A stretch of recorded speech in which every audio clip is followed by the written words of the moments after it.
السلام علیکم ورحمۃ اللہ وبرکاتہ۔ الحمدللہ رب العالمین الرحمن الرحیم مالک یوم الدین ایاک نعبد و ایاک نستعین۔ حضرت و سامعین ناظرین، بھائی نے سوال کیا ہے کہ بچوں کی پیدائش کے اندر وقفہ کیسے کیا جائے، اس کا شرعی طریقہ کیا ہے۔ اللہ رب العالمین قرآن حکیم کے اندر ارشاد فرماتے ہیں وَلَا تَقْتُلُوا أَوْلَادَكُمْ خَشْيَةَ إِمْلَاقٍ۔ سب سے پہلے تو یہ ہے کہ اپنی اولاد کو رزق کے ڈر سے ہمیں قتل نہیں کرنا چاہیے،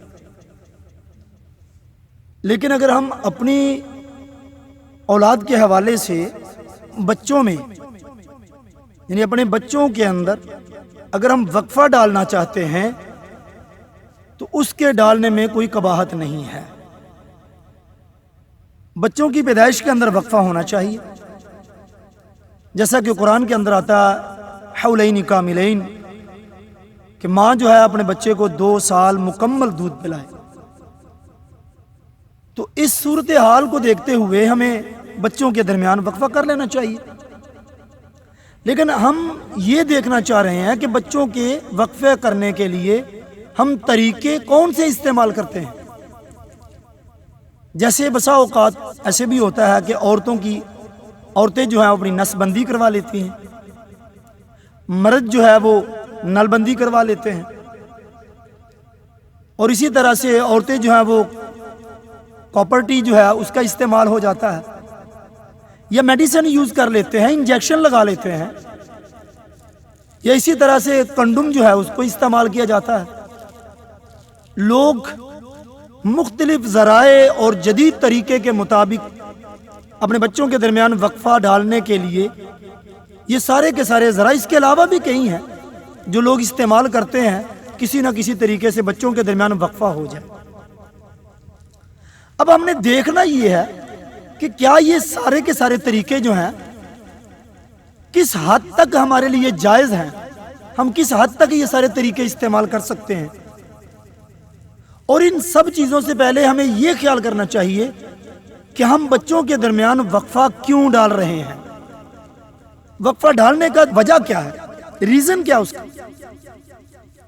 اصل ریزن بچوں کے درمیان وقفہ ڈالنے کا وہ یہ ہے کہ خدا نہ خواستہ اگر کسی کی بیوی جو ہے وہ بیمار ہے، کمزور ہے، لاغر ہے، بچے کو دودھ نہیں پلا سکتی، یا بچے کی پیدائش مشکل ہے، اگر یہ ساری کی ساری وجوہات ہیں تو پھر تو ہم ایک بچے اور دوسرے بچے کے درمیان وقفہ زیادہ کر سکتے ہیں، کہ 2 سال تو ویسے ہی شریعت نے ہمیں حکم دیا ہوا، اور اس سے زیادہ بھی ہم وقفہ کر سکتے ہیں۔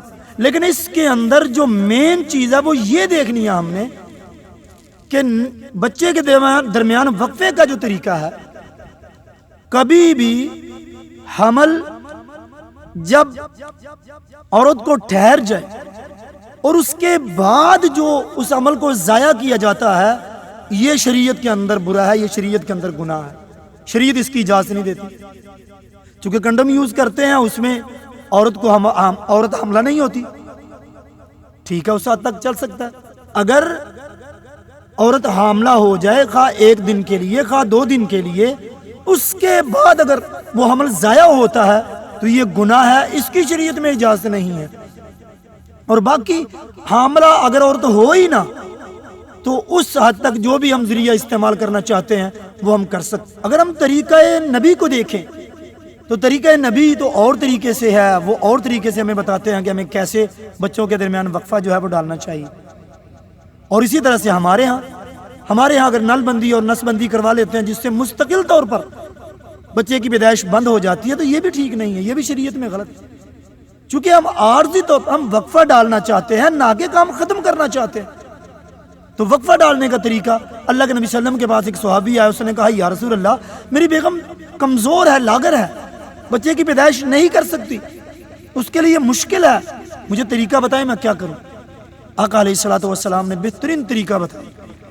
اللہ کے نبی صلی اللہ علیہ وسلم نے فرمایا آپ جب اپنی بیوی کے پاس جاؤ اور آپ اگر بچے کی پیدائش نہیں چاہتے، وقفہ ڈالنا چاہتے ہیں، تو آپ عزل کر لیا کریں۔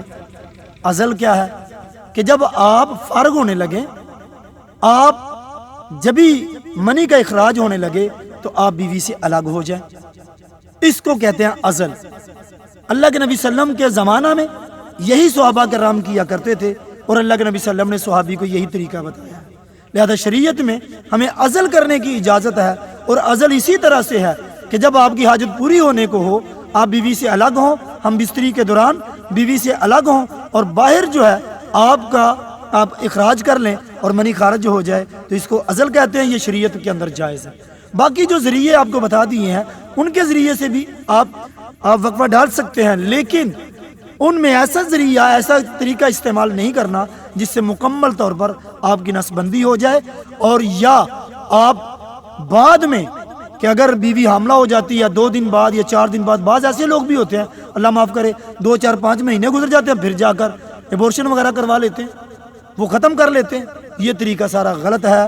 صحیح طریقہ سنت کے مطابق ازل ہے، اس کے کرنے میں کوئی کباہت نہیں ہے۔ اس طرح سے بچوں کے درمیان وقفہ ہم کر سکتے ہیں۔ اللہ تعالیٰ سے دعا اللہ تعالیٰ ہم سب کو عمل کی توفیق دے اور قرآن و سنت کو سمجھنے کی اللہ تعالیٰ توفیق دے۔